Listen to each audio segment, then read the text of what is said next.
At least 30 Palestinians have reportedly been killed in Gaza City amid an intensified Israeli assault.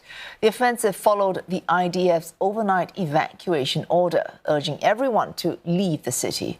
Gaza's health ministry said it received reports of people trapped under rubble and others killed inside their houses in the Tel Al-Hawa and Sabra districts. The IDF yesterday dropped leaflets into the enclave's largest city, telling people to move further south.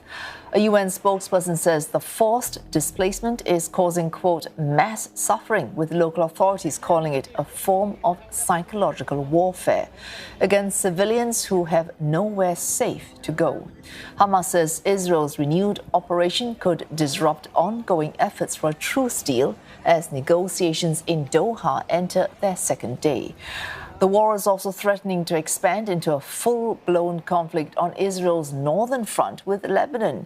The Israeli military says several drones from Lebanon fell inside Israel. One person was reportedly critically injured. Amid rising tensions, Israel's first responders on the Lebanese border are stepping up their preparations. Sarah Coates with this report. Where's that? Yeah, he's on his... Deep underground in a blast-proof bunker, medical teams are preparing for the worst. The Galilee emergency facility's been operating in war mode since October, and physicians say they're ready for a mass casualty scenario. We've made plans, let's call it that way, and we could reach almost 60 critical care beds if we get to a surge. There's also other hospitals that in that case, we will get personnel from other hospitals that are further down that would come to give us help. Above ground, other measures are in place. We're getting to the bomb-proof area, so you can already see, so these are... Oh, wow. All this is reinforced concrete. Wow. And these are blast doors. So you have a double closure mechanism here and here, so that in case there's an alarm, we just go inside and close these two doors. There's also protection outside the facility. The large concrete wall just behind me was built by the Israeli military only a few months ago. It's to protect the hospital's helicopter pads in the event of any rocket or sniper fire from Lebanon, 10 kilometres from where I'm standing. A war plan for the political and militant group Hezbollah in Lebanon has now been approved by the Israeli military. Hezbollah leader Hassan Nasrallah is threatening to raise Israel in the event of a full-scale conflict. He says there would be no restraint and no rules and no ceilings in the event of a major Israeli attack. But another Hezbollah commander has said the group would stop fighting without any discussion if a full ceasefire is reached in Gaza, its long-held position.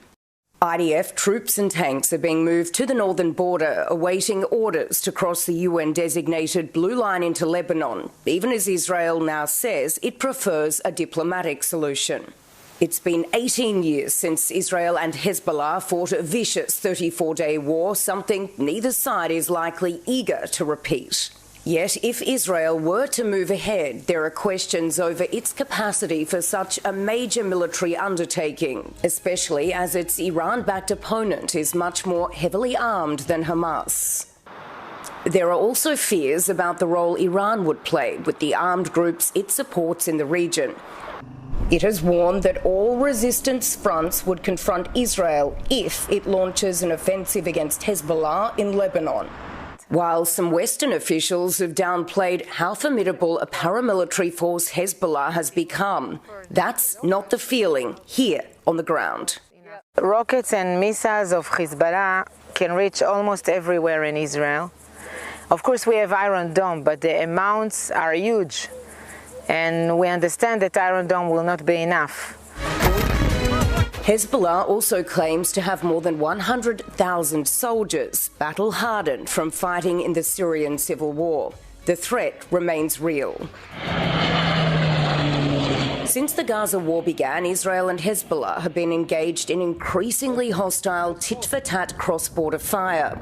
Thousands of rockets and drones shot into Israeli territory, Israeli strikes on southern Lebanon, and the deaths of senior Hezbollah commanders. Tens of thousands of residents on both sides of this border have been under evacuation orders for months. But in Israel, some soldiers from towns that dot the northern ridge have stayed put, guarding the border line as part of an emergency squad. IDF officials have asked us not to use their full names as a precaution. This is a very strategic place for both of the conflict sides. Both Israel and Hezbollah want this place. This is actually the last frontier. If there will be a war with Lebanon, with the Hezbollah, actually not with Lebanon themselves, so the war will be probably on the Lebanon side. But right now it's that's the front line. We can't show you this kibbutz as it's censored by the Israeli military for operational reasons. But while filming here, we were forced underground to a bunker as missiles flew overhead. While Hezbollah and Iran continue to level threats against Israel of an obliterating war if the group in Lebanon is attacked, foreign mediators are desperately seeking a diplomatic solution to try and stop this crisis from escalating into a full-scale regional war. We think a diplomatic resolution is possible, and so we're going to continue to pursue that because it's in the interests of all the parties involved, and most importantly, in the interests of the tens of thousands of Israeli and Lebanese families who have been displaced from their homes and want to be able to return home. A growing number of countries have called on their citizens to leave Lebanon while commercial flights are still available, amid fears that any kind of miscalculation from either side could ignite this tinderbox region. Sarah Coates, CNA, Northern Israel.